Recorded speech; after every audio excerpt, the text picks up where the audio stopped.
নিগম কল্পতৰু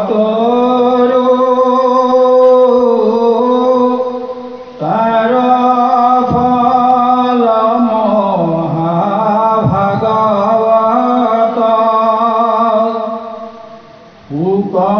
মুখে আসে ভূমিত ভোলা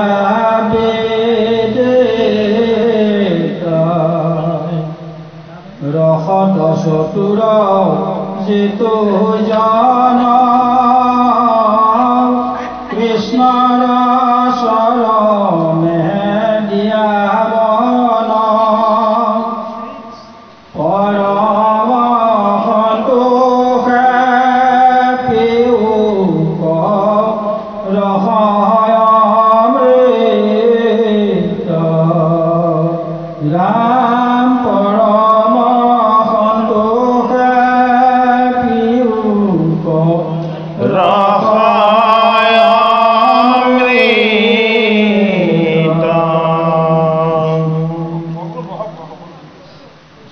শ্রীমদ ভাগবত মূর্তি বর্ণন এই প্রথম দ্বিতীয় স্কন্ধে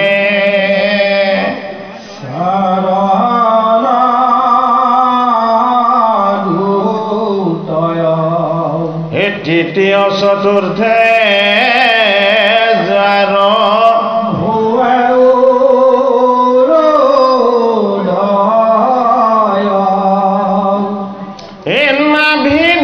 পঞ্চম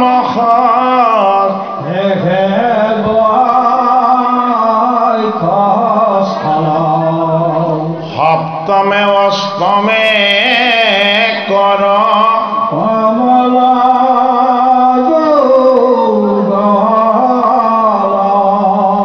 কণ্ঠ দেখে নবম দশমে দশমে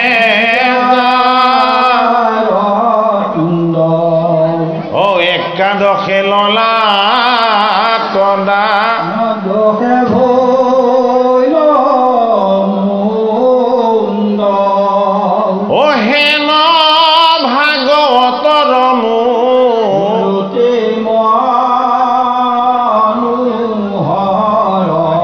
এ তোমাল সদৃশ বৰ্ণ শ্যাম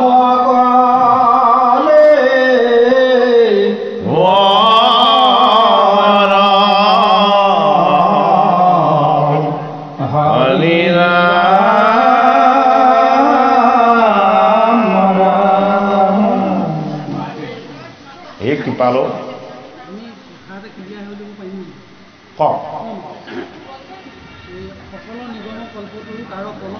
ভাগত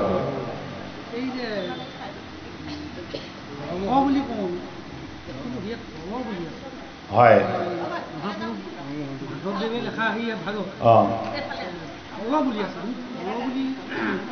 নকৈ আমি ৰখ বুলি কওঁ বুজি পাইছোঁ কিন্তু এটাও নহয় কিন্তু কোনটো বেছি আমাৰ বেছি আচলতে ভকতিটো ৰসময় বস্তু আমাৰ কেতিয়াবা মাজে মাজে সমাজত এইটো হয় এইটো আলোচনাও হৈছে কিন্তু আমাৰ যিসকল আমাতকৈ অভিজ্ঞ আমিতো ভাগৱতৰ প্ৰৱেশ হোৱা বেছি দিন হোৱা নাই আমাতকৈ যিসকল অভিজ্ঞ গুণী মানি সেইসকলৰ মুখপদ্মে আমি শ্ৰৱণ কৰিছোঁ যে ভকতি ৰসময় বস্তু কিন্তু না সেইটোত কোনেও হাত দিব নোৱাৰে গুৰুজনাৰ বস্তুত কোনেও হাত দিব নোৱাৰে আৰু সেইটো অধিকাৰ কোনেও কাকো দিয়াও নাই কিন্তু অমৃত বুলি আছে কিন্তু ভকতিটো ৰসময় বস্তু কাৰণ মাধৱ মহাপুৰুষে ঘোষা শাস্ত্ৰ প্ৰাৰম্ভ কৰোঁতেই ৰসময় ভকতি ভিক্ষা কৰিছে সেইটো কাৰণেই চাগে ৰস বুলি চাগে আমাক পাণ কৰিবলৈ চাগে আমাৰ ভকতে পাঠ কৰে সেইভাগে আছে কৃষ্ণ আমি আগবাঢ়ো শ্ৰী কৃষ্ণায় নমো নমঃ মহাপুৰুষ শ্ৰী শংকৰদেৱ প্ৰীত শ্ৰীমদ ভাগৱত প্ৰথম স্কন্ধ ॐ नमो भगवते वासुदेवाय ॐ नमो भगवते वासुदेवाय ॐ नमो भगवते वासुदेवाय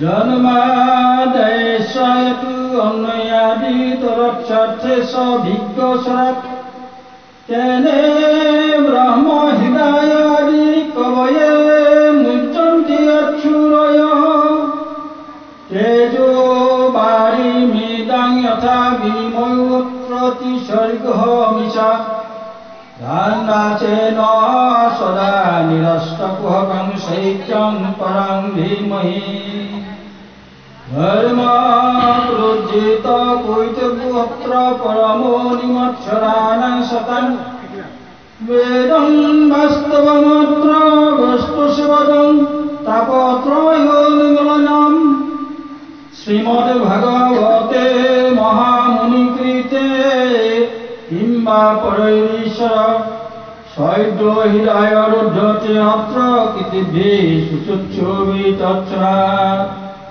निगमा कल्पतरुगलिता फलशोकमुखादमृतदव संयुतं पिबत भागवत रसमालयं मुहुरहो रसिका भूमि भावुका हरे राम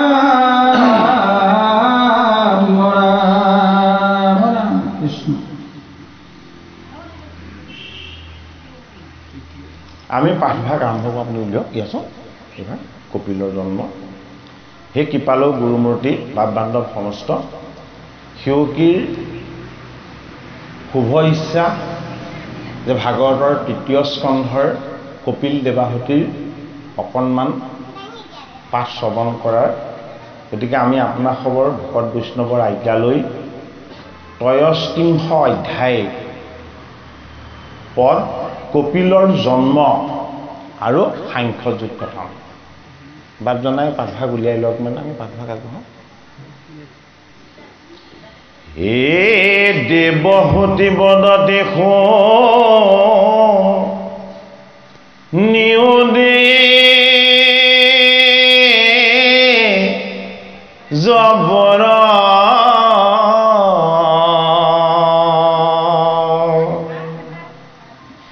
এ সমস্তে পুৰিলা মোৰ কামনা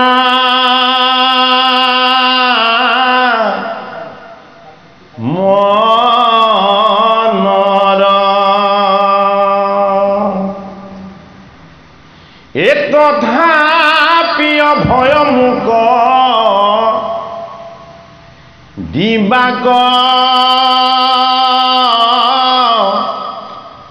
জোৱাই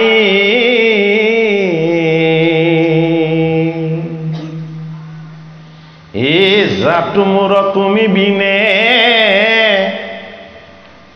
আনগ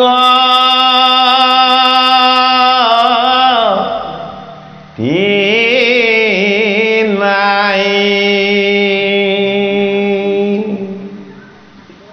হে তজুজি উসবে অনু ৰূপ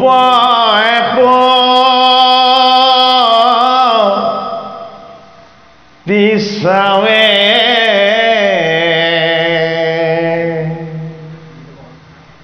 সংসাৰ তাপক স্মৰি মোৰ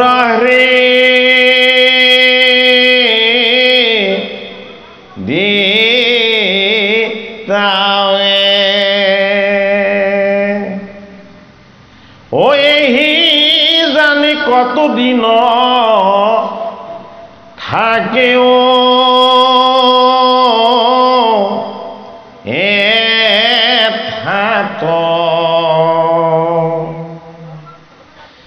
এক কিবা ব্ৰহ্মজ্ঞানী ভাল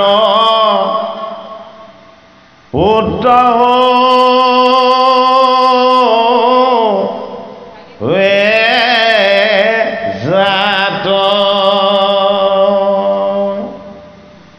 বিবাহুতি ভাগৱত শাস্ত্ৰত দৈবিক তত্ত্বযুক্ত প্ৰকৃতি স্বৰূপা এগৰাকী মাতৃ, যিগৰাকী মাতৃৰ ইতিমধ্যেই 9 গৰাকী কন্যা ৰত্ন লাভ হৈছে। 9 গৰাকী কলা, প্ৰিয়া, ঋতু, এনেকে শ্ৰদ্ধা, অৰুন্ধতী, 9 গৰাকী কন্যা জন্ম হোৱাৰ পাছত এই 9 গৰাকী কন্যাক 9জন শ্ৰেষ্ঠ ঋষিলে বিবাহ দিয়া হ'ল। এতিয়া আইগৰাকী অকলশৰীয়া হৈছে। সেই 9 গৰাকী কন্যাক প্ৰতিপালন কৰি ডাঙৰ দীঘল কৰি সংসাৰিক জীৱনৰ তেওঁ যিখিনি আনন্দ, সেই আনন্দৰ ভাগ লৈ এতিয়া আকৌ স্বামী দ্বিজ কৰ্দম ঋষি পুনৰ প্ৰাৰ্থনা জনাইছে, আহ্বান কৰিছে যে হে দ্বিজবৰ, এটি ভাল পুত্ৰ সন্তানৰ আমাৰ মাতৃ হ'বৰ ইচ্ছা হৈছে। আপুনিতো সময় হ'লেই বানপন্থী হ'ব। বানপন্থী হৈ আপুনি মুখ্য ধামলৈ গতি কৰিব, কিন্তু মইতো অকলশৰীয়া হৈ পৰিম আপুনি গুচি গ'লে। মোক এটি সংগ দান কৰক। ভাগৱত শাস্ত্ৰত 3য় স্কন্ধত অনাদি পাতন আৰু তাত কি আছে? সৃষ্টিৰ ৰহস্য কথাখিনি আছে। ভাগৱত শাস্ত্ৰৰ 3য় স্কন্ধৰ কথাখিনি মৈত্ৰেয় ঋষিয়ে কৈছে। কাক কৈছে? বিদুৰক কৈছে। ভাগৱত শাস্ত্ৰৰ 1ম স্কন্ধৰ কথাখিনি শৌনক ঋষিক আৰু তেওঁ 28 সহস্ৰ নৈমিষ ক্ষেত্ৰত উপবিষ্ট ঋষিক কোৱা হৈছে। কোনে কৈছে? অকুলিন সুতে কৈছে। 2য় স্কন্ধৰ কথাখিনি কোনে কৈছে? পাণ্ডৱৰ নাতি পৰীক্ষিতক সুখদেৱ ভগৱানে কৈছে। আকৌ তাৰ মাজতে শৌনকো আহিছে, সুতো আহিছে। 3য় স্কন্ধৰ কথাখিনি কিন্তু বিদুৰক কৈছে। কোনে কৈছে? মৈত্ৰেয় ঋষিয়ে কৈছে। ভাগৱতৰ 1ম স্কন্ধত বক্তাৰ আসনত, গুৰুৰ আসনত উপবিষ্ট হৈছে সুত। এই সুতে নৈমিষ ক্ষেত্ৰত ভাগৱত শৌনক আদি সহস্ৰ ঋষিক কৈছে। গতিকে আমি অকুলিন সুত বুলিয়ে ভাবিব। জীৱনৰ সংস্কাৰবিলাক আপোনাসৱৰ চৰণ সেৱা কৰি যদি কেতিয়াবা অকণমান প্ৰাপ্ত কৰিব পাৰোঁ, তেতিয়া হয়তো শুদ্ধ হোৱাৰ, পবিত্ৰ হোৱাৰ অকণমান সুযোগ লাভ হ'ব।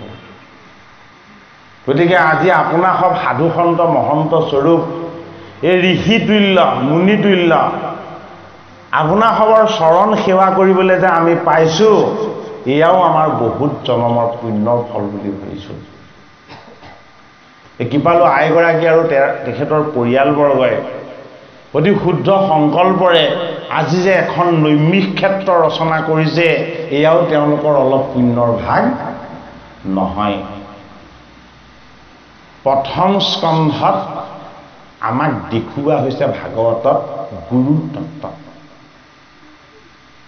গতিকে গুৰু যদি নহয়, জীৱৰ গতি নহয়। গুৰুৱেহে গতি দিব।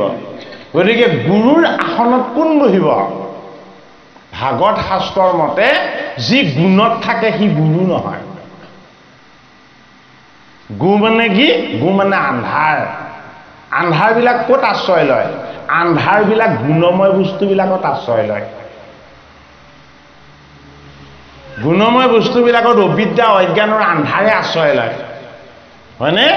এই আন্ধাৰবিলাকক সদায় পোহৰ কৰে, জ্যোতি কৰে, প্ৰভা কৰে, আত্মস্বৰূপ ঈশ্বৰ তত্ত্বৰ ফালে ধাৱমান কৰায়। কোনে? ৰু মানে পোহৰ। পোহৰ কোনে দিয়ে? পোহৰ কৃষ্ণ সূৰ্যই দিয়ে। কৃষ্ণ সূৰ্যৰ পোহৰেৰেহে এই জগত ব্ৰহ্মাণ্ড প্ৰকাশ হৈ আছে আৰু আলোকিত হৈ আছে। সেইটো কাৰণে ভাগৱত শাস্ত্ৰৰ প্ৰথম স্কন্ধত প্ৰথম আগমন হৈছে গুৰুৰ। কাৰ ওচৰলৈ আগমন হৈছে? প্ৰণেতাৰ ওচৰলৈ। যদি প্ৰণেতাজনৰ শুদ্ধ সংস্কাৰ নহয় তেতিয়াহ'লে তেওঁৰ প্ৰণয়নখিনি কি হ'ব? কল্যাণমুখী নহ'ব।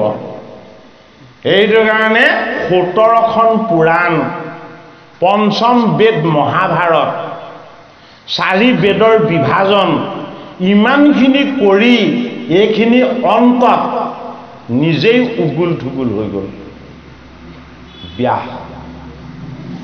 তেওঁৰ চিত্ত অশান্ত হৈ গৈছে, তেওঁৰ চিত্ত প্ৰশান্ত হোৱা নাই, স্বস্থ হোৱা নাই আৰু শান্ত হোৱা নাই। এবাৰ ইফালে গৈছে হে হৰি মোৰ কি হ'ব, এবাৰ সিফালে গৈছে হে কৃষ্ণ মই এতিয়া কি কৰোঁ।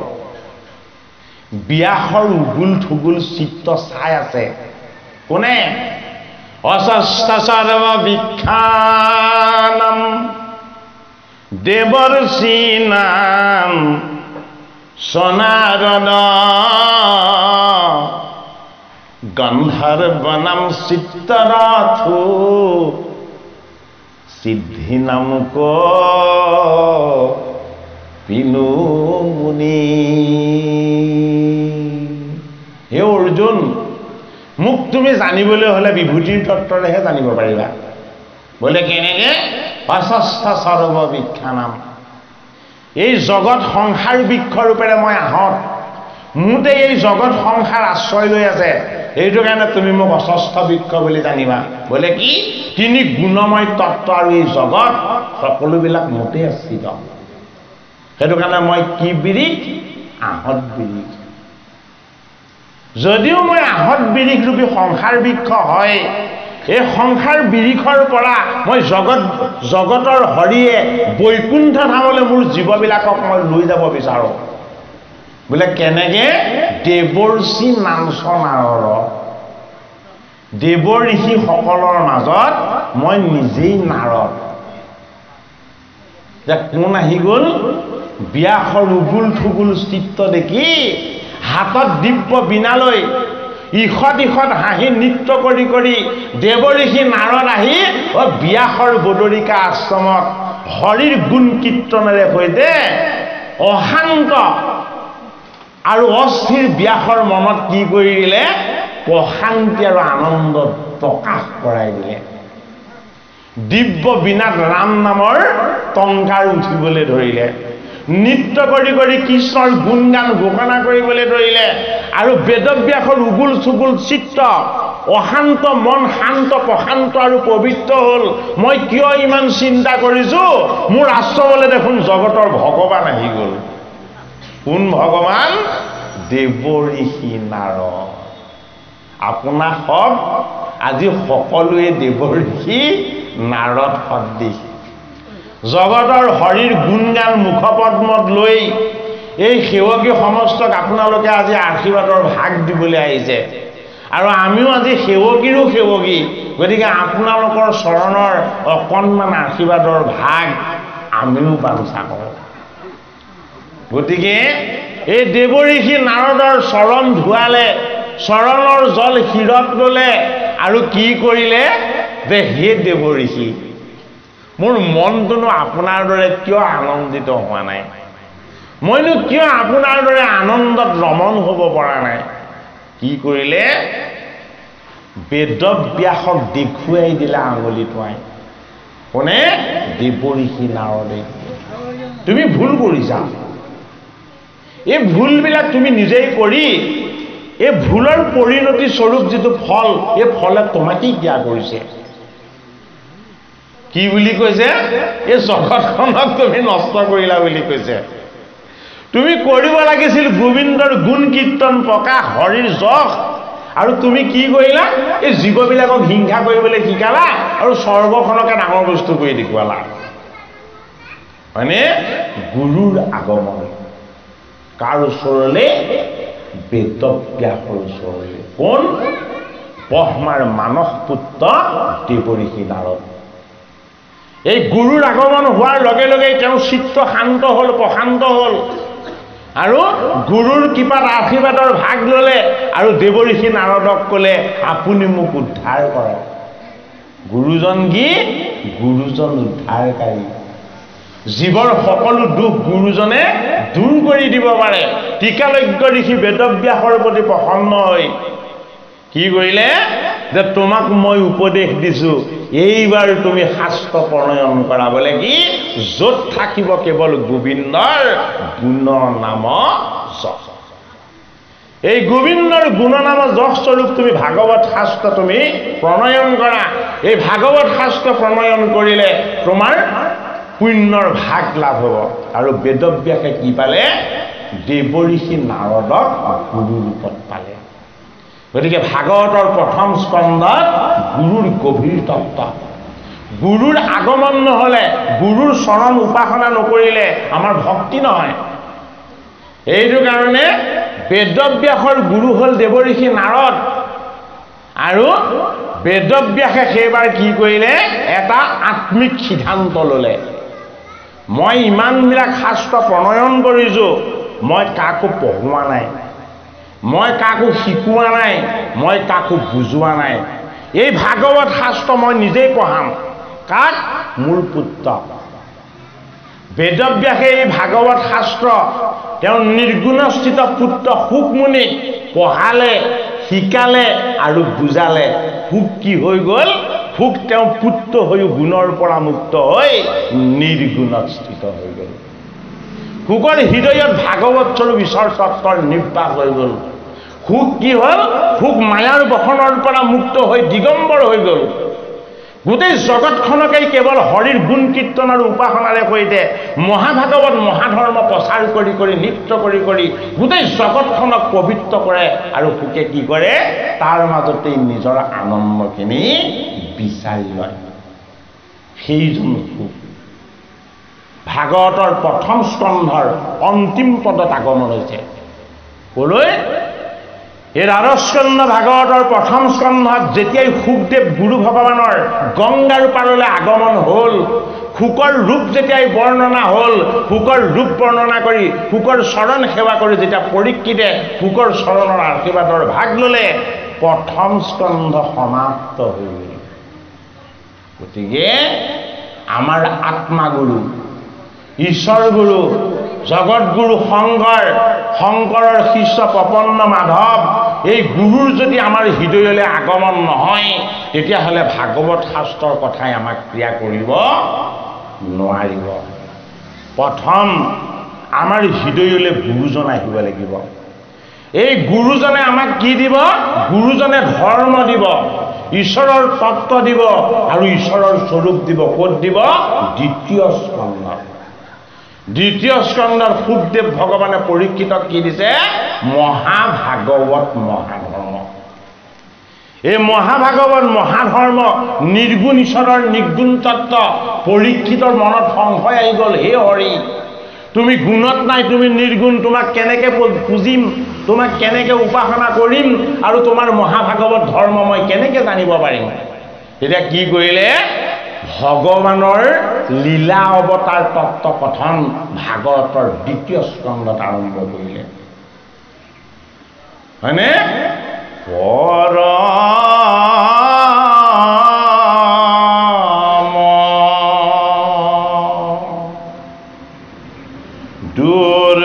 দুৰ্বোধ্য আত্ম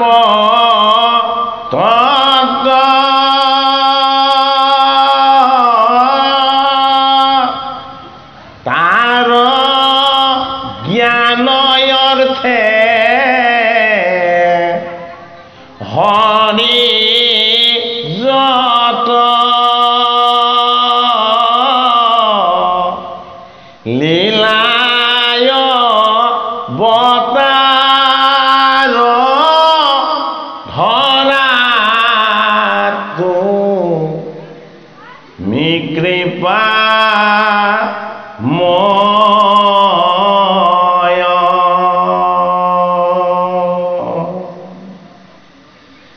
তোমাৰ চৰিত সুধা সিন্ধু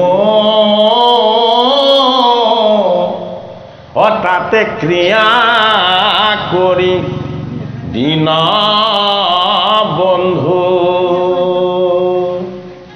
অচাৰি পুৰুষাৰ্থ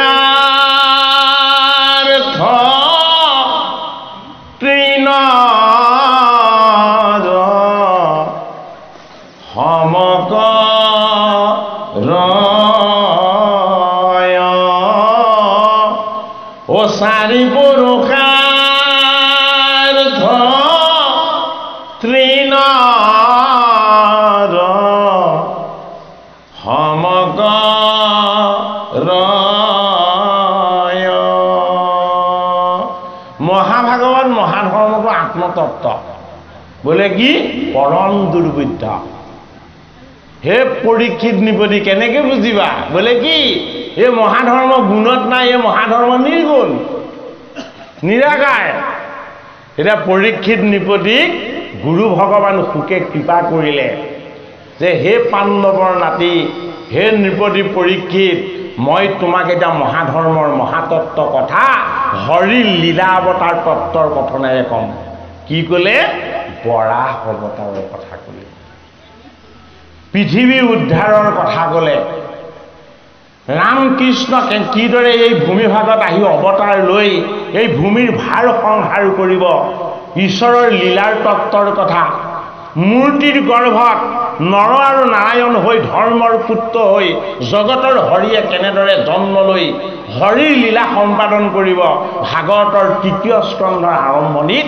সেই কথাও ক'লে এতিয়া সৃষ্টিৰ ৰহস্যটো কোনেনো জানিব পাৰে দ্বিতীয় স্কন্ধত মহাভাগৱত মহাধৰ্ম হৰি লীলা অৱতাৰ তত্ত্ব কথন আৰু ভাগৱত কি ভাগৱত দশলক্ষণযুক্ত এইটো কাৰণে ভাগৱতৰ এটা নাম কি দশম বাকি 17 পুৰাণ 5টা লক্ষণযুক্ত বা 6টা লক্ষণযুক্ত কেৱল পুৰাণ শুদ্ধ ভাগৱত কি দশলক্ষণযুক্ত ভাগৱতৰ দ্বিতীয় স্কন্ধত সুখদেৱ ভগৱানে পাণ্ডৱৰ নাতি পৰীক্ষিতক যেতিয়াই ভাগৱতৰ 10টা লক্ষণৰ কথা বিকট কৰিলে ভাগৱতৰ দ্বিতীয় স্কন্ধ সমাপ্ত হ'ল ভাগৱতৰ 10টা লক্ষণতেই ঈশ্বৰৰ স্বৰূপ তত্ত্বৰ প্ৰকাশ হৈ আছে তৃতীয় স্কন্ধত বিদুৰক কৈছে ভাগৱত কোনে মৈত্ৰেয় ঋষিয়ে এটা বিদুৰ গুণ বিদুৰ এজন ভকত মহাভকত মানে তেতা যুগৰ ভকত 3জন এজন বান্দৰ এজন ভালুক আৰু এজন ৰাক্ষস সেইটো কাৰণে মাধৱে কি বুলি কৈছে এই ভালুক বান্দৰ এই ৰাক্ষস তৰিল হে ৰামক কৰি হাসেৱ ভালুক জাম্বৱন্ত মহাভকত কোৰ তেতা যুগৰ বান্দৰ গুণ হনুমন্ত কেতিয়াৰ ভকত তেতা যুগৰ আৰু এজন গুণ ৰাক্ষস বিভীষণ ৰামচন্দ্ৰ প্ৰভুৱে ইমান যোগী আছিলে সাধক আছিলে তপস্বী আছিলে হয়নে তেওঁ গুৰু হ'ল বশিষ্ঠ বিশ্বামিত্ৰ এইসকলক ঋষিৰ আসনতে ৰাখি দিলে কিন্তু ভকত নবনালে ভকত কাক বনালে বান্দৰ ভালুক আৰু ৰাক্ষসক বনাইছে বোলে কিয় মই নৰকৰ পৰা জীৱক উদ্ধাৰ কৰি মই মোৰ বৈকুণ্ঠ ধামলৈ লৈ যাওঁ মোৰ কামেই হ'ল উদ্ধাৰ কৰা মই বৰাহ ৰূপ আৰু তেওঁ দাপৰ যুগত কি কৰিছে দাপৰ যুগত 3জন ভকত ৰচনা কৰিলে এজন হ'ল বিদুৰ এজন হ'ল মৈত্ৰেয় আৰু এজন হ'ল কোন তেওঁৰ পানৰ বান্ধৱ উদ্ধৱ গতিকে আমি বিদুৰ হ'ব পাৰিব লাগিব বিদুৰ কাৰ ভায়েক বিদুৰ ধৃতৰাষ্ট্ৰৰ ভায়েক পাণ্ডুৰ ভায়েক হয়নে কাৰ খুৰাক কৌৰৱ আৰু পাণ্ডৱ দুইটা কুলৰে খুৰাক তত্ত্বটো সেইটোৱেই কৌৰৱ আৰু পাণ্ডৱৰ খুৰাক কিন্তু ধৃতৰাষ্ট্ৰ আৰু পাণ্ডুৰ ভাতৃ কাৰ পুত্ৰ দাসীৰ পুত্ৰ হয়নে এই দাসীটো কি আমাক ঈশ্বৰে যাতে দাস কৰি লয় আমাক যাতে ভগৱন্ত প্ৰভুৱে তেওঁৰ চৰণৰ সেৱক কৰি লয় সেইকণ হ'বলৈও ভগৱন্তৰ কিবা লাগিব এইটো কাৰণে বিদুৰক কি কৰি আনিলে দাসীৰ পুত্ৰ কৰি আনিলে বিদুৰে সদায় চাই থাকে কাৰ কাষত বহি ধৃতৰাষ্ট্ৰৰ কাষত বহি বিদুৰে সদায় মাতি থাকে কাৰ লগত থাকি দুৰ্যোধন দুঃশাসন কৰ্ণ বিকৰ্ণ গান্ধাৰী আদি বিকাৰবিলাকৰ লগত থাকি কালে চাই থাকে ধৰ্মপুত্ৰ আহিছে নেকি ভীম আহিছে নেকি অৰ্জুন আহিছে নেকি নকুল সহদেৱ আহিছে নেকি এই সকলৰ ফালে আহিছে নে কৰি জুমি জুমি চাই বিদুৰে চকু পানী টুকি কান্দি থাকে কিয় কান্দি থাকে এইকেইজনৰ সভাসদ ভগৱান কৃষ্ণ যদি এই ভকত কেইজন আহে তেতিয়াহ'লে লগত তেওঁলোকৰ লগত কোন আহিব ভগৱান কৃষ্ণ গোসাঁই আহিব সেইটো কাৰণে বিদুৰে মনত সদায় ভাবি থাকে আৰু কান্দি থাকে হে জগতৰ হৰি এই পঞ্চ পাণ্ডৱক এবাৰ দেখা কৰাই মোৰ ওচৰলৈ নিবাহি আৰু লগতে তুমিও আহিবা মই তোমাক যদি কেনেবাকৈ এবাৰ দেখা পাই যাওঁ মোৰ জীৱনৰ দুখ দূৰ হৈ যাব হয়নে বাৰু সেই বিদুৰেই হ'ল আমাৰ জীৱটো আমাৰ লগত থকা জীৱৰ তত্ত্বই হ'ল বিদুৰ এই দেহৰ তত্ত্ব হ'ল অন্ধ ধৃতৰাষ্ট্ৰ হয়নে এই দেহৰ মায়া আৰু মোহৰ বন্ধনেই হ'ল ধৃতৰাষ্ট্ৰৰ ভাৰ্যা গান্ধাৰী হয়নে পুণ্যময় পবিত্ৰবিলাক কি হৈ গ'ল এই ধৃতৰাষ্ট্ৰক ৰজা পাতি মৃত্যু মুখলৈ গুচি গ'ল পাণ্ডু হ'ল আমাৰ সাত্বিক গুণবিলাকৰ বধ হৈ গৈছে এই সাত্বিক গুণবিলাকৰ বধ হৈ যোৱাৰ কাৰণেই অন্ধ ধৃতৰাষ্ট্ৰক সদায় বুজাই সদায় শিকায় গান্ধাৰী মাতাক কয় তুমি এই তোমাৰ পুত্ৰকেইটাক ভাল কৰিবলৈ যত্ন কৰা নহ'লে ইহঁতৰ কাৰণে গোটেই ভাৰত ভূমি এদিন চাৰখাৰ হ'ব সেইটো আৰু হৈ নুঠিলে অন্তিমত জগতৰ হৰিক বিদুৰে কাতৰভাৱে প্ৰাৰ্থনা কৰিলে হে দৈৱকী নন্দন হে কৃষ্ণ তুমি সদায় পাণ্ডৱৰ লগতেই থাকি পাণ্ডৱক সৎবুদ্ধি আৰু সৎ চিন্তা দিয়া মোক কৌৰৱৰ লগত ৰাখি এই কৌৰৱবিলাকক তুমি সদায় কিয় দুষ্ট বুদ্ধি দি আছা তুমি হিহিকেশ তুমি হৃদয়ৰ দেৱতা এওঁলোকক তুমি সদায় বেয়া বুদ্ধি দিছা এই অন্যায় কিন্তু তুমি কেতিয়াও কৰিব নেলাগিছিল আৰু তুমি মোক কিয় এই দুখ কষ্টৰ মাজত সদায় এই কৌৰৱসকলৰ লগত মোক সদায় কাণ কন্দুৱাই ৰাখিছা এদিনতো তুমি মোৰ গৃহলৈ অতিথি হৈ আহিব পাৰা হয়নে বিদুৰৰ গৃহলৈ কৃষ্ণ এদিন অতিথি হৈ আহিব কিমান যুগৰ সাধনা কিমান সময়ৰ অপেক্ষা ইমানখিনি অপেক্ষাৰ অন্তত বিদুৰৰ গৃহলৈ এদিন কোন আহি গ'ল বাসুদেৱ কৃষ্ণ আহি গ'ল কৃষ্ণ সেইদিনা গোকুল ধামৰ বৃন্দাবনৰ নন্দৰ পুত্ৰ ৰজা হৈ অহা নাই দ্বাৰকাধীশ হৈ অহা নাই সেইদিনা কি হৈ আহিছে কৃষ্ণ ডুমৰি হৈ আহিছে বাৰ্তাবাহক হৈ আহিছে অশান্তি দূৰ কৰিবৰ কাৰণে কৌৰৱৰ ৰাজসভালৈ শান্তিৰ দূত হৈ আহিছে কিন্তু শান্তিৰ দূতক যি মৰ্যাদা দিব লাগিছিলে দুৰ্যোধন দুঃশাসনে কি মৰ্যাদা দিব নেজানিলে গতিকে আজি আপোনাসৱ সকলো ঈশ্বৰ কৃষ্ণৰ পাৰিষদস্বৰূপ সন্ত মহন্ত শান্তিদূত আপোনালোকে আজি ধৈৰ্য ধৰি ঈশ্বৰ কৃষ্ণৰ অকণমান অমৃত পান কৰি আজি সেৱকী সমস্তকো শিকাব বিচাৰিছে বুজাব বিচাৰিছে এই জীৱনটো তোমালোকে ঈশ্বৰৰ কথা শুনিবৰ কাৰণে আশীৰ্বাদ হিচাপে পাইছিলা যদি এইদৰে ভকতৰ সংগত ভগৱন্তৰ কথা শ্ৰৱণ কীৰ্তনৰ আনন্দৰে জীৱনটোক যদি ঈশ্বৰময় কৰি নোলোৱা যিদৰে ধৃতৰাষ্ট্ৰৰ কাষত বহি দুৰ্যোধন দুঃশাসনৰ লগত বিদুৰে গোটেই জীৱনটো কান্দি থাকিবলগীয়া হৈছিলে আমাৰ জীৱটো আমাৰ হৃদয়তেই অন্তিম সময়লৈকে কৃষ্ণৰ অপেক্ষাত হুককে কান্দি থাকিব লাগিব ভাগৱতৰ তৃতীয় স্কন্ধ অনাদি পাতন সৃষ্টিৰ ৰহস্য এই সৃষ্টিৰ ৰহস্যটো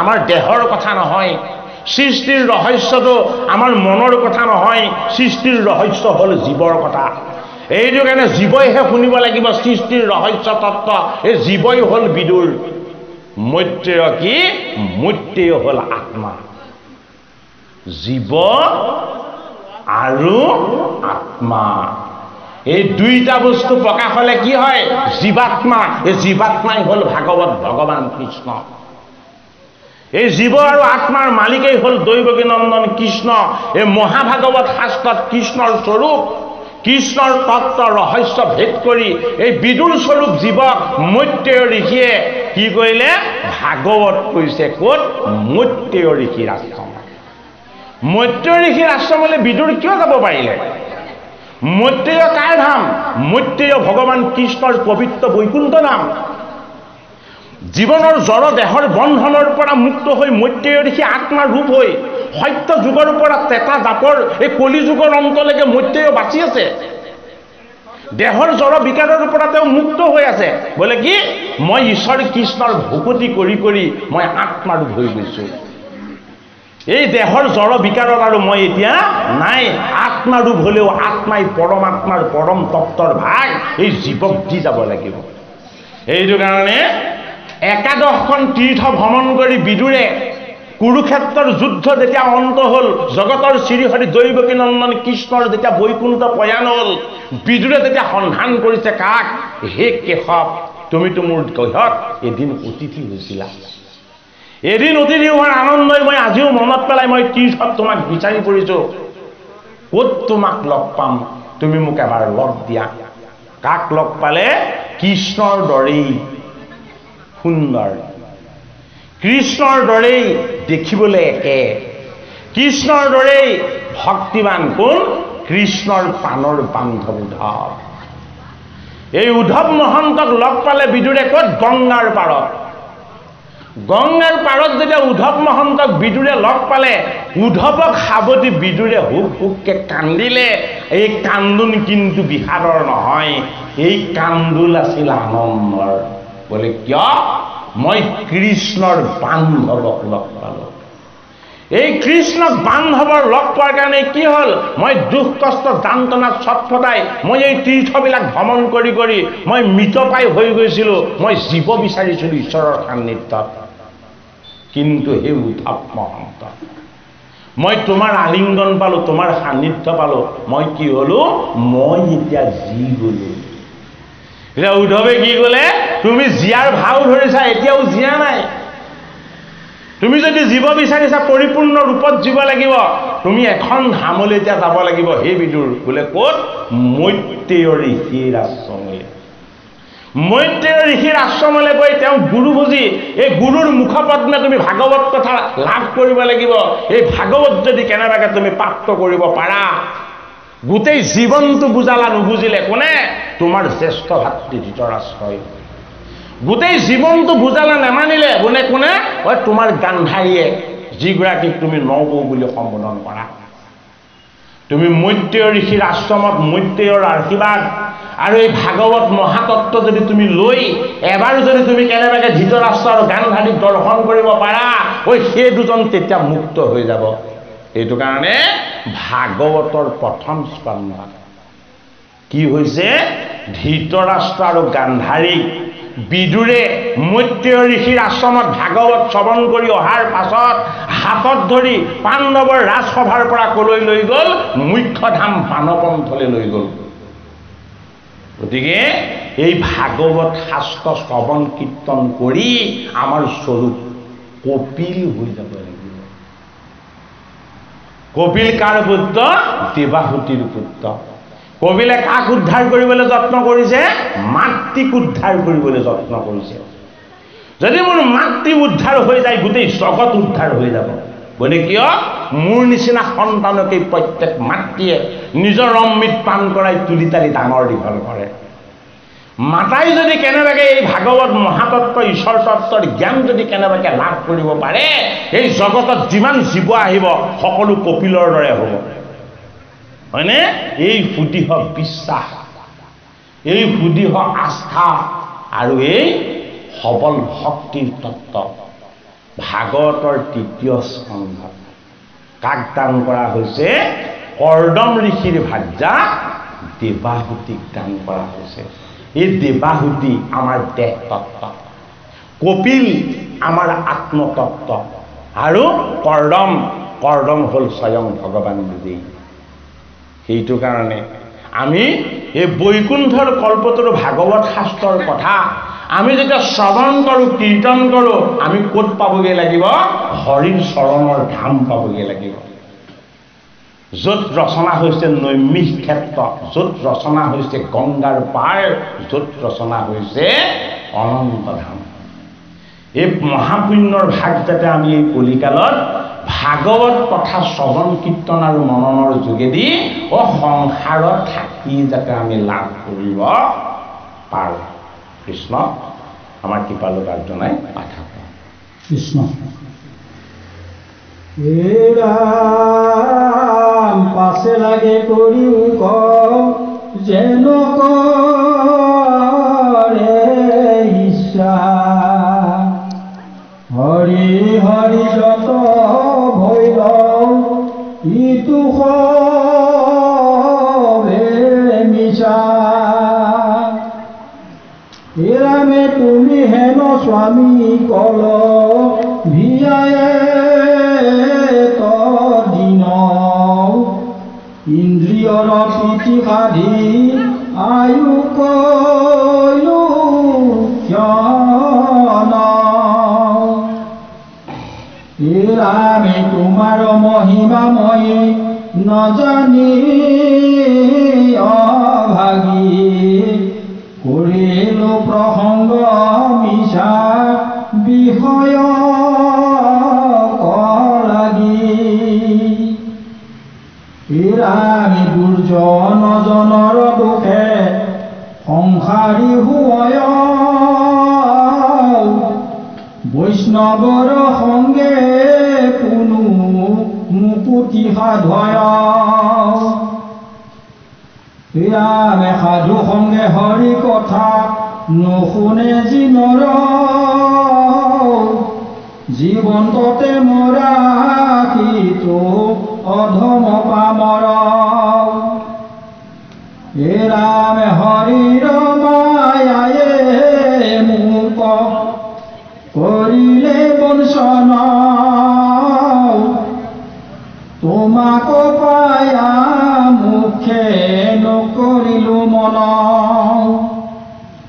বদতি মৈত্ৰেয় শুনা ব্যাসৰ নন্দন এই মতে দেৱহূতি কৰিলা প্ৰাৰ্থনা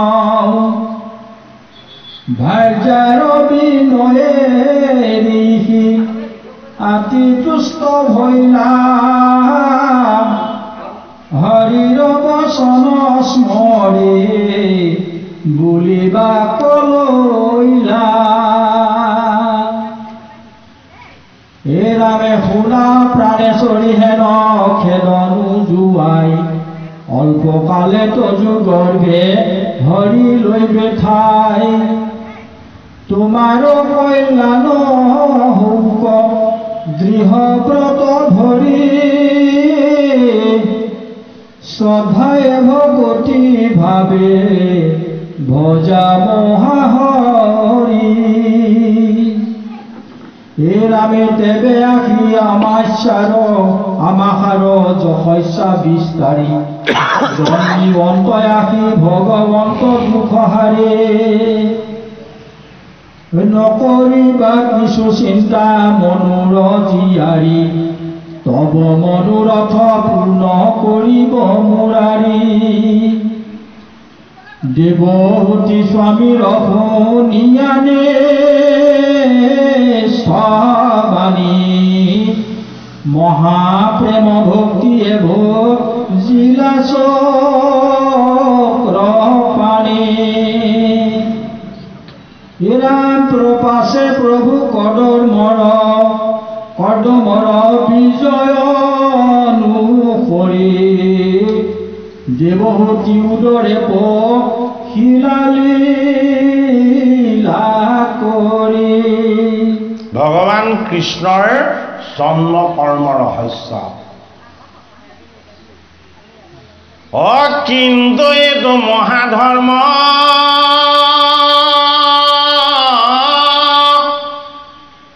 মাধৱৰ জন্ম কৰ্ম বেদে যাৰ নজানে মহিমা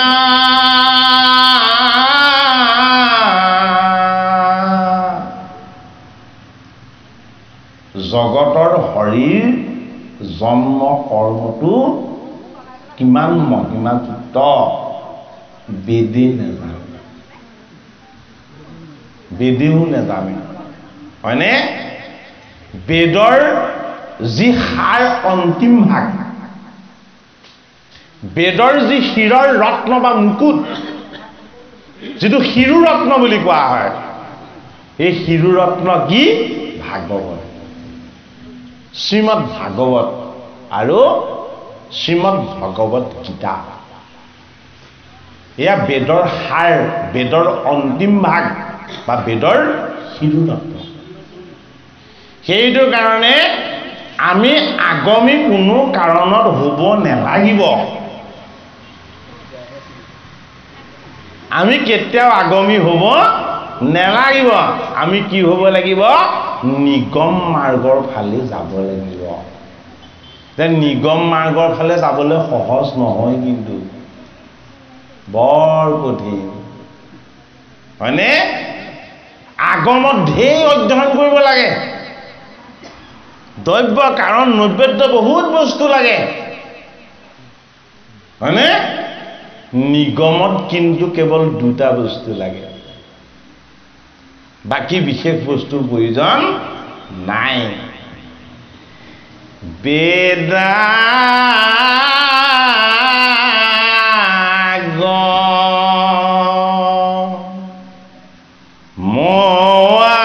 মোৱাদি কৰি যত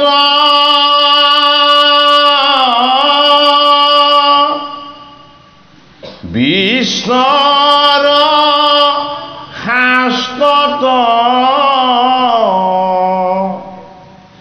নাহি কাজ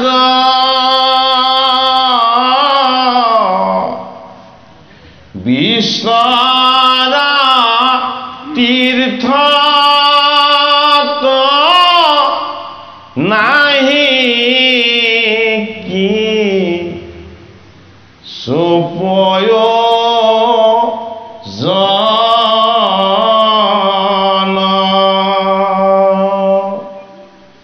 এই সংসাৰৰ তৰিতে খোজা যেবে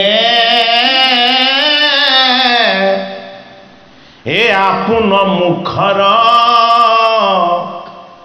হেতু তেবে হে গোবিন্দ গোবিন্দ বেকতে ভুলাব সন এ গোবিন্দ গোবিন্দ বেকতে ভুলাব সন। ও দেৱাহুতিৰ কাৰণে গোবিন্দ কোন? দেৱাহুতি কিন্তু সংসাৰী। স্বামী কি? স্বামী দ্বিজ। দ্বিজ মানে কি? দুবাৰ জন্ম হৈছে। ঐ আমাৰ কেইবাৰ জন্ম হয়? হা? ঐ এবাৰ জন্ম হওঁ তাৰপিছত মৰিবলৈ ভাত চাই থাকো সকলো। আপোনালোকক নাই কোৱা আগতে নিজৰ কথাই হয়নে বাৰু? কিন্তু দেৱাহুতিয়ে স্বামীক কি বুলি সম্বোধন কৰিলে? দেৱাহুতি বদতি শুনিও দ্বিজবৰ। স্বামীক দ্বিজবৰ বুলি কৈছে, অকল দ্বিজ বুলি কোৱা নাই। দ্বিজবৰ কিয়? ২ নম্বৰবাৰ জন্মত তেওঁ জগতৰ হৰিক দৰ্শন পাই গ'ল। প্ৰথমবাৰ জন্মলৈ কি কৰিলে? পিতৃৰ আজ্ঞা পালন কৰিলে। পিতৃ কোন? কৰ্দম ঋষিৰ বৰমা। বৰমাই কৰ্দম ঋষিক ক'লে, হেৰা মোৰ পুত্ৰ, বোলে কি? ও ৪ সিদ্ধ সংসাৰ কৰিবলৈ গ'লো উদ্ধৰ এটা হৈ, আত্মাৰূপ হৈ কেৱল গোবিন্দৰ গুণ গাই এই জগতত ভ্ৰমি ফুৰে, মোৰ কথা নেমানিলে। ঐ আৰু এজন আহিলে ভূৰ মধ্যৰ পৰা জন্ম হৈ জন্ম হৈ ভূমিষ্ঠ হৈ গোটেই পৃথিৱী পালি কান্দিলে মই কৈছোঁ নেকান্দিবা নেকান্দিবা নেকান্দিবা ঐ তেতিয়া মনে মনে থাকিলে সুধিলোঁ তুমি কিয় কান্দিছা বোলে মোক জন্ম দিলা নাম নিদিলা নাম নাইকিয়া দুখত কান্দিছে কোনে এই মহাবৈষ্ণৱ শিৱ তেতিয়া কৈছে তুমি কি নামৰ কথা কৈছা তোমাক 11খন স্থান দিম 11 গৰাকী ভাৰ্যা দিম আৰু 11টা নাম দিম মুঠ তত্ত্ব 33টা হয় না বাৰু ওই 33টাতে আমি বান্ধ খাই আছো জীৱই ঈশ্বৰ তত্ত্ব হৈ হয় না বাৰু ওই আমাৰ লগত এটা ভূত আছে ভূতটো কি এই দেহটো ভূত হয়নে এই দেহটো কি লাগে ওই জন্ম হোৱাৰ পৰা কেৱল লাগে লাগে লাগে লাগে লাগে কোনোদিন নালাগে বুলি নকয় হয় না বাৰু ও সেইটোৱে দেহৰ লগত থকা প্ৰেত এটা ভূত এটা কি প্ৰেত তাক সদায় লাগে কোনোদিন সি নালাগে বুলি নকয় কেলে লাগে মই ৰাখি থম কাকো ভিটা কৰি অকণো নিদিওঁ ও সেইটো যক্ষ হয়নে ভূৰ মধ্যৰ পৰা জন্ম হ'ল জীৱৰ তত্ত্ব হৈ হয়নে বিৰাট বিকট ৰূপ এটা লৈ ল'লে কি হ'ল লগৰ অনুচৰবিলাক ভূত প্ৰেত যক্ষ ৰক্ষ সকলোবিলাক লগত লৈ ল'লে গৈ কৈলাশ ধামত থাকিবলৈ ক'লে আৰু পিতৃয়ে ক'লে তুমি এটা সৃষ্টি কৰা কি সৃষ্টি কৰিলে গোটেইখন বিমংগল অমংগল চালে ভয় লাগে ও বৰমাৰ সৃষ্টি গোটেইখন জ্বলাই ধ্বংস কৰিবলৈ লৈছে বৰমাদেৱে দেখিছে হাই হাই কি কাম কৰিলা তুমি হয়নে ঐ আমাৰ সংসাৰ সেয়াই কিয় আমাৰ শৰণ নাই আমাৰ ভজন নাই আমাৰ ভকতৰ প্ৰতি ভক্তি নাই আমাৰ ঈশ্বৰ সেৱা নাই আমাৰ উপাসনা নাই হৰি নাম ৰূপী তপ ব্ৰত আৰু যজ্ঞ এইবিলাক আমাৰ কোনোদিন হোৱাই নাই হয় আমি যি জন্ম দিলোঁ চব ভূত প্ৰেত যক্ষ ৰক্ষ হ'ব হয়নে বাৰু ব্ৰহ্মাদেৱে দেখি সেই সোপাই জগত জ্বলাবলৈ ল'লত দুহাত দাঙি ক'লে শান্ত হোৱা শান্ত হোৱা শান্ত হোৱা তুমি সৃষ্টি কৰিব নালাগে তোমাৰ সৃষ্টি দেখি মোৰে ভয় লাগিছে তেতিয়া ক'লে পিতৃ মই কি কৰিম বোলে তুমি তপ কৰা কি কৰিবলৈ ক'লে তুমি তপ কৰা বুলি ক'লে পিতৃৰ বাক্য মানে কি ঈশ্বৰৰ আজ্ঞা কোনে ভাবিলে সেইভাগে সৃষ্টি কৰিবলৈ গ'লে গোটেইখন কিম্ভূত কিম্বাকাৰ কৰি পেলালে হয়নে তপ কৰিবলৈ গ'লে এতিয়া তপ কি কৰিছে ও সহস্ৰ দিশ মানে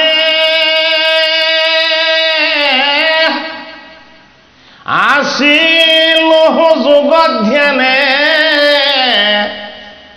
ও আখি তুমি পুছিলাই আমাক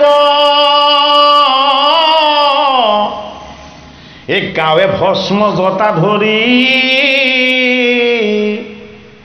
অনেক কত পইচা কৰি ও আউৰ তুমি আৰাধা কাক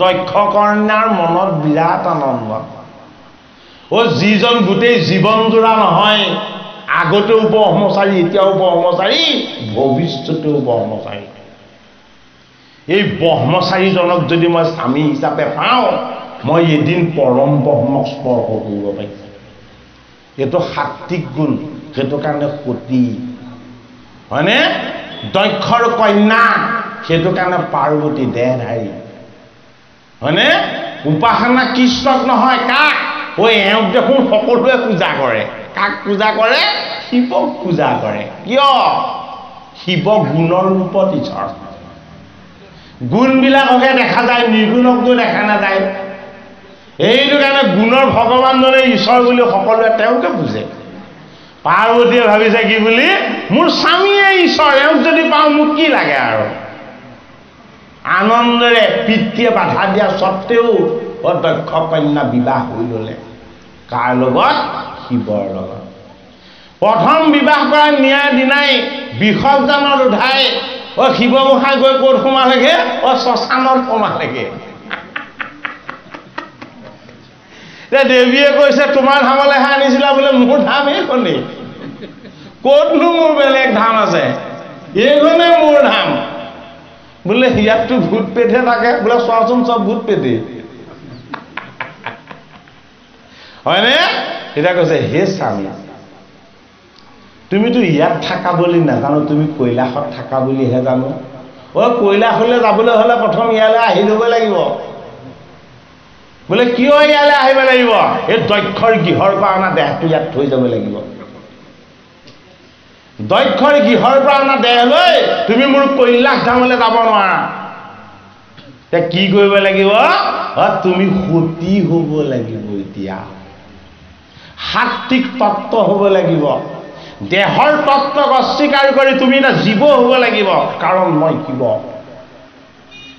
মই ঈশ্বৰ তত্ত্ব সেইটো কাৰণে সতীয়ে কি কৰিলে স্বামীৰ চৰণ চুই হে জগতৰ হৰি তুমি মোক কৃপা কৰা তুমি মোক উদ্ধাৰ কৰা আৰু দেৱীয়ে চকু মেলি দেখিছে তেওঁ কুৎসিত স্বামীতকে দেখোন সুন্দৰ কোনো নাই আৰু তেওঁ দেখিছে নিজকে তেওঁ দেখোন লক্ষ্মী স্বৰূপা এগৰাকী দেৱী হৈ আছে যিখিনি দক্ষই জীৱ পৰা নাছিলে তেওঁ গোটেইখিনি তেওঁৰ লগত আছে এতিয়া পাৰ্বতীয়ে স্বামীক সেৱা কৰি ক'লে মই ধন্য হ'লো বোলে কিয় তোমাৰ স্বৰূপটো মোৰ পিতৃয়ে নেদেখিলে তুমি কোন আমাৰ গোটেই দক্ষৰ বংশই নাজানিলে কিন্তু তুমি আমি আজি মোক দেখুৱাই দিলা হে মোৰ স্বামী তুমি মোক তোমাৰ চৰণৰ সেৱক কৰি ৰাখিবা সংসাৰ কৰিব বুলি পাৰ্বতীৰ মনত ইচ্ছা থাকি গ'ল কৈলাশ ধামত যেতিয়াই গৈ শিৱ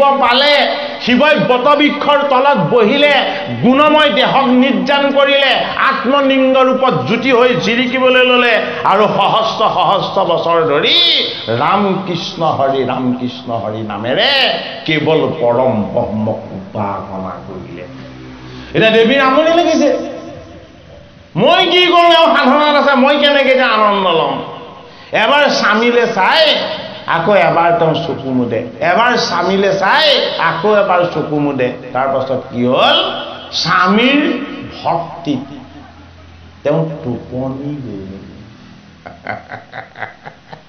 কিমান দিন টোপনি গ'ল 1000 বছৰ টোপনি গ'ল দেৱীয়ে সাৰেই নাপালে বোলে কি মোৰ সাধনাত তোমাক আনি ল'লো মই মোৰ বাম পাশত মই তোমাক বহুৱাই ল'লো তুমি চঞ্চল হৈ অস্থিৰ হৈ আছিলা মোৰ কাষত মই তোমাক মোৰ হৃদয়ৰ কাষত বাম পাশত মহামায়া কৰি বহুৱাই লৈছো বোলে কিয় মই ঈশ্বৰক সাধনা কৰিলে মোৰ মহামায়া ভাত্যা পাৰ্বতী মোৰ হৃদয়ৰ বাম পাশত বহি শান্ত স্বস্থ আৰু সুস্থ হৈ থাকিব সহস্ৰ বছৰ পাৰ হোৱাৰ পাছত দেৱী আকৌ দেহ পাবলৈ আহি গ'ল দেখিছে তেওঁ স্বামী সুন্দৰ হৈ সাধনাই কৰি আছে উপাসনাই কৰি আছে আৰু তেতিয়া তেওঁ স্বামীক প্ৰশ্ন কৰিলে কি বুলি সহস্ৰ বৰিষ মানে আছিল যুগত জ্ঞানে আখি তুমি পুছিলা হামাক গাঁৱে ভস্ম জটা ধৰি অনেক তপস্যা কৰি আউল তুমি আৰাধা হাকাক হে দেৱী মই যিজনক উপাসনা কৰিছো সময়টো এটা নিমিষ মাত্ৰ তুমি যে ভাবিছা সহস্ৰ বছৰ এয়া এক নিমিষো নহয় কাৰ মোৰ স্বামীৰ এটা চকুৰ নিমিষো নহয় এয়া সময় মই মাত্ৰ সিমানকণ সময়হে সাধনা কৰিছো পাৰ্বতীৰ মনত আনন্দৰ সীমা নাই মইতো মোৰ জীৱনটোকেই বহুত দীঘলীয়া বুলি ভাবিছিলো মোৰ স্বামীয়ে সহস্ৰ বছৰ সাধনা কৰিও এয়া পৰম ব্ৰহ্ম পৰমেশ্বৰৰ এটা চকুৰ নিমিষ বুলিহে ভাবিলে হয়নে বাৰু বৈকুণ্ঠৰ কল্পতৰু ভাগৱত শাস্ত্ৰ শিৱৰ সাধনাৰ কথা ঈশ্বৰৰ উপাসনাৰ কথা শিৱ আৰু দক্ষৰ বিৰোধৰ কথা ভাগৱতৰ ৪ৰ্থ স্কন্ধত আমাক দিব আজিতো পাঠ নহ'ব নহয়নে বাৰু তত্ত্ব কথাখিনি আমি অকণমান সেইফালেও নিব বিচাৰিছোঁ যে সৃষ্টিকৰ্তা ব্ৰহ্মাই 4জন মানৱ পুত্ৰক সংহাৰ কৰিবলৈ গ'লে সংহাৰ নহ'ল দেৱঋষি নাৰদক ক'লে দিব্য বিনালৈ আনন্দ কৰি কৰি গীত গাই গাই উদ্ধৰ এটা হৈ গুচি গ'ল। এই শিৱস্বৰূপ পুত্ৰক পালে শিৱই যি সৃষ্টি কৰিলে ধ্বংসহে কৰিব বিচাৰিলে, শিৱক তপস্যা কৰিবলৈ গ'লে আৰু গোটেই জীৱনটো কেৱল তপস্যাৰত হৈ গ'ল। তাৰ পাছত কোন আহিল? ব্ৰহ্মাৰ সাধনময় সাত্বিক প্ৰণালী দেহৰ তত্ত্বৰ পৰা জ্যোতি হৈ কাষত জিলিকিবলৈ ল'লে এজন পুত্ৰ। এই পুত্ৰজনৰ নাম হ'ল কৰ্দম ঋষি। তেওঁৰ ছাঁৰ পৰা ব্ৰহ্মাৰ ছাঁটো কি? আৰে ব্ৰহ্মা ব্ৰহ্ম পৰম ব্ৰহ্মৰ অংশজন্ম।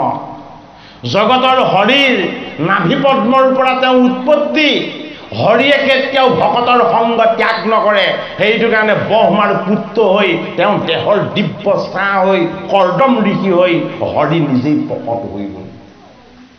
এতিয়া কৰ্দম ঋষিক কৈছে তুমি বিবাহ কৰোৱা। কি হ'ল? 4জন সিদ্ধই নকৰিলে, 5জন নাৰদ তেওঁ নকৰিলে, শিৱৰ বিয়া হোৱা নোহোৱাৰ কোনো পাৰ্থক্য নাথাকিলে, হয়নে বাৰু? ইমানখিনি যেতিয়া সংসাৰী নহ'ল, এইবাৰ জগতৰ হৰি নিজেই আহিলে বোলে কি সংসাৰী মই হ'ম। কিয়? নহ'লে কোনো সংসাৰী হ'ব নোৱাৰে যদি মই সংসাৰী হৈ নিদিওঁ, হয়নে বাৰু? সংসাৰৰ মাজত হৰিয়ে আনন্দ কৰিব বিচাৰে। আমি সংসাৰত কি পাওঁ? দুখ তাপ আৰু কষ্ট পাওঁ। হৰিয়ে সংসাৰত কি পায়? হৰিয়ে সংসাৰৰ মাজৰ পৰা অমৃতময় কেৱল আনন্দখিনি ল'ব বিচাৰে। সেইটো কাৰণে পিতৃৰ আজ্ঞা মানি ব্ৰহ্মাৱৰ্তত গৈ সহস্ৰ বছৰ তপস্যা কৰিলে।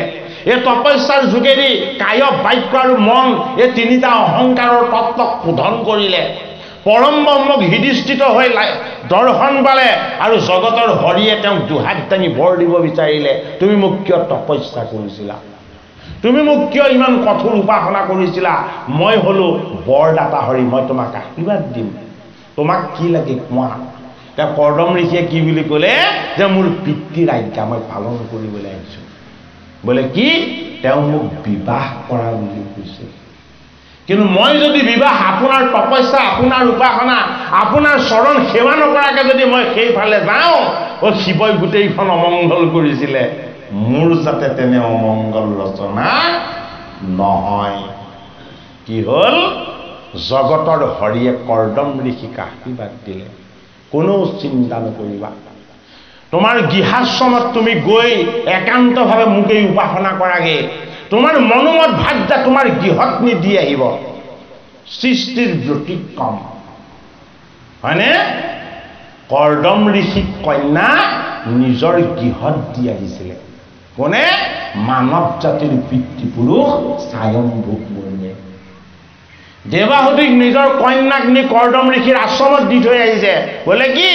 হে কৰ্দম ঋষি আৰু মানৱ জাতিৰ পিতৃপুৰুষ স্বয়ম্ভূ মনুৱে কৰ্দম ঋষিক ভগৱত জ্ঞান কৰি সেৱা কৰিছে, স্তুতি কৰিছে আৰু উপাসনা কৰিছে আৰু কৈছে, মোৰ এই কন্যা ৰত্নটিক মই তোমালৈ দান দি মই দানৰ পুণ্যৰ ভাগ ল'ব বিচাৰোঁ।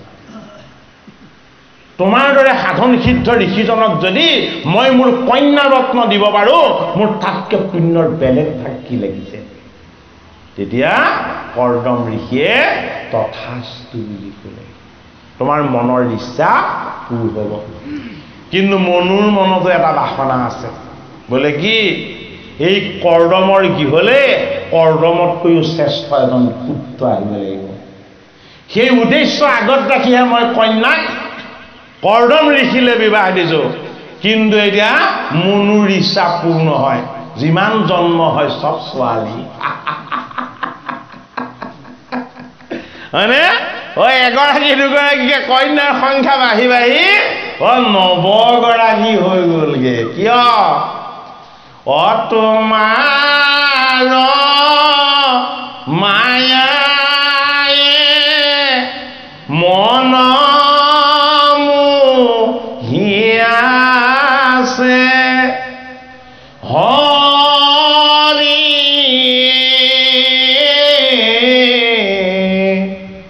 অজ্ঞান আন্ধাৰে পৰিয়া পাৰন পায়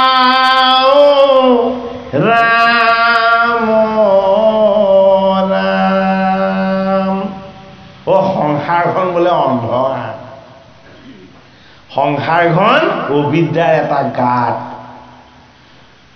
মনুৰ কন্যা দেৱাহুতিয়ে যেতিয়া কৰ্দমক পালে সেইজন দ্বিজ দুবাৰ জন্ম হ'ল যাৰ কেনেকে দুবাৰ জন্ম এবাৰ ঈশ্বৰক দেখা পালে সত্যটো বুজি পালে বোলে কি মোৰ যিমান কৰ্ম আছে সব ঈশ্বৰক অৰ্পণ কৰিম মোৰ যিমান কৰ্ম আছে সকলো ভগৱন্তৰ কৃপাত হ'ব সেইটো কাৰণে 9 গৰাকী কন্যা হওঁতেও কৰ্দম ঋষি আনন্দিত বোলে কিয় 9 জন ঋষি আছে 9 গৰাকী কন্যা দিব লাগিব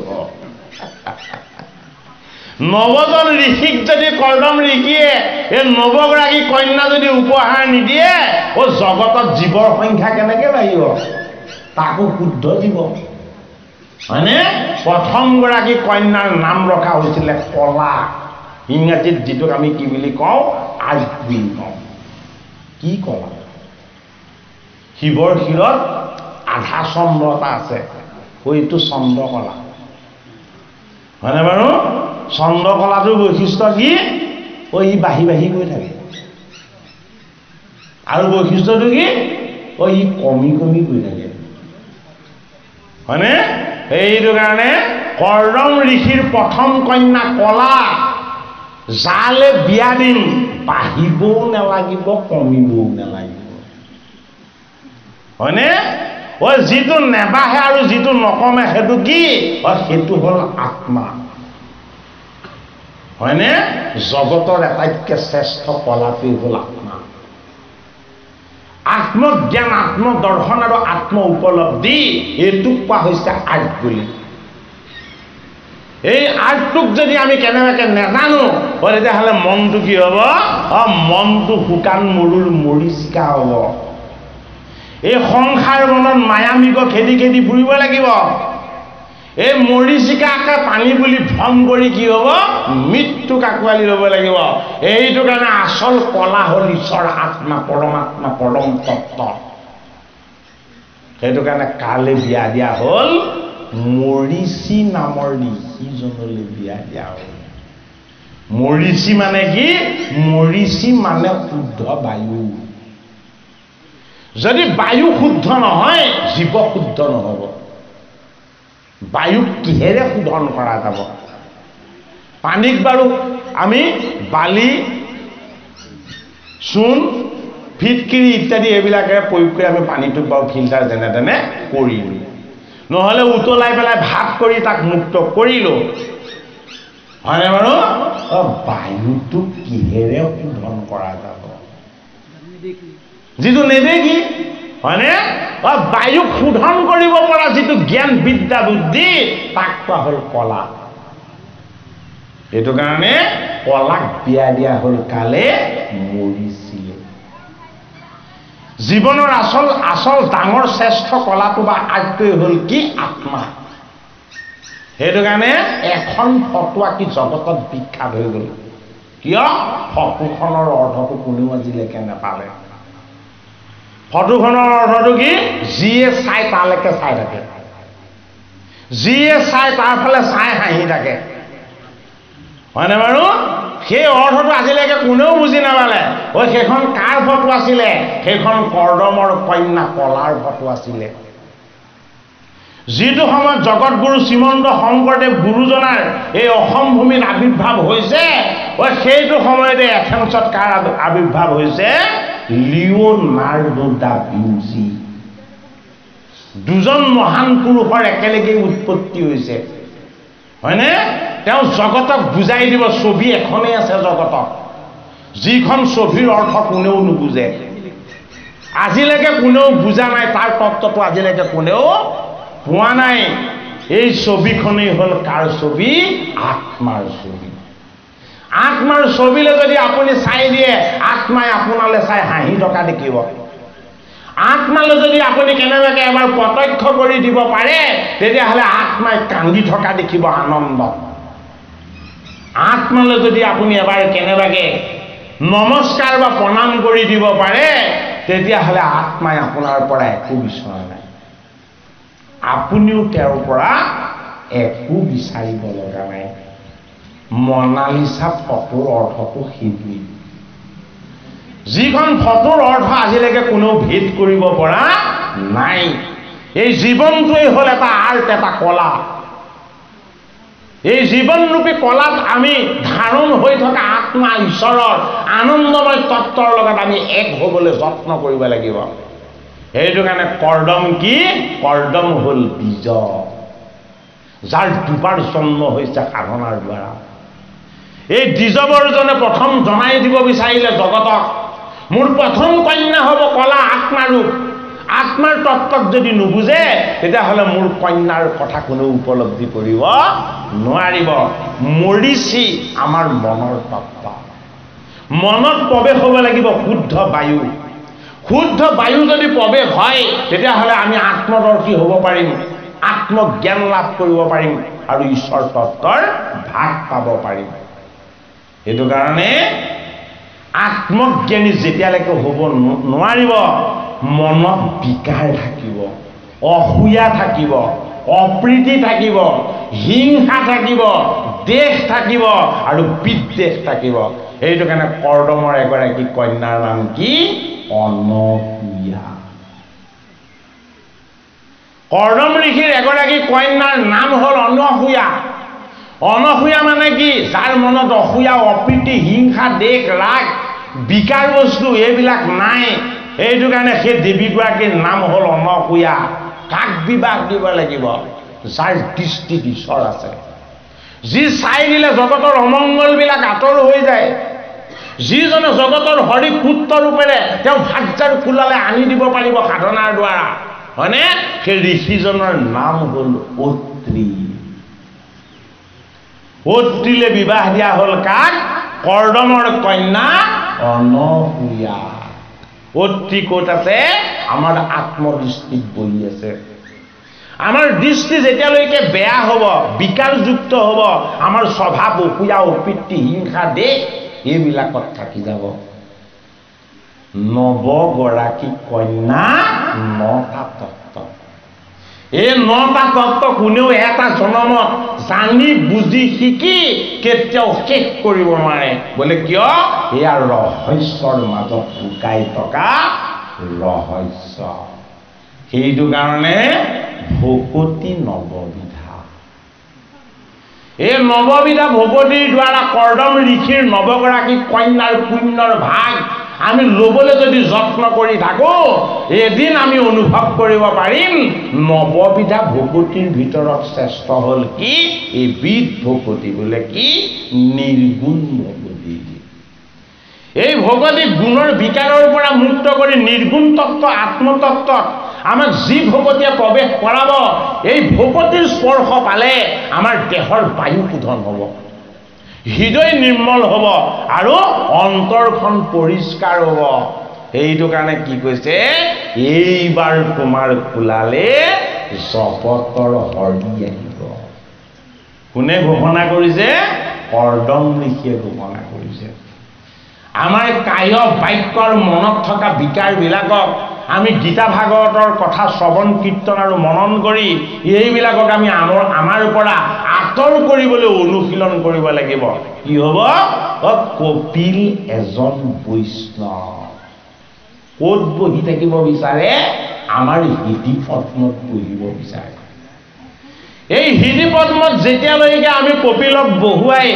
আমি দেৱাহুতি স্বৰূপ দেহৰ তত্ত্বত থাকিও এই আত্মাৰূপী পৰমাত্মাৰ পৰম তত্ত্ব কৃষ্ণ কথাৰ ভকতিৰ জ্ঞান তামসীৰ গতি জীৱৰ বিলাই এই তত্ত্ব কথা যদি আমি ভাগ লাভ কৰিবলৈ নেপাম তেতিয়াহ'লে আহিল কণা গুল কণা খাগৰি কাটিলে কণা তাৰ বাহিৰে আৰু বেলেগ লাভ আমাৰ একো নহ'ব ভাগৱতৰ 3য় স্কন্ধত এই কথা কৈ আছে কোনে মৈত্ৰেয় ঋষিয়ে তাক কৈ আছে দুখিত তাপিত হৈ তীৰ্থ ভ্ৰমণ কৰি শেষত উদ্ধৱৰ আজ্ঞা লৈ মৈত্ৰেয় ঋষিৰ আশ্ৰমত ভাগৱত শুনিছেনে কোনে বিদুৰে গতিকে আমি আজি সকলো বিদুৰ হ'বলৈ যত্ন কৰিব লাগিব কৃষ্ণ কৃপালু প্ৰাৰ্থনা আকৌ পাঠা কৃষ্ণ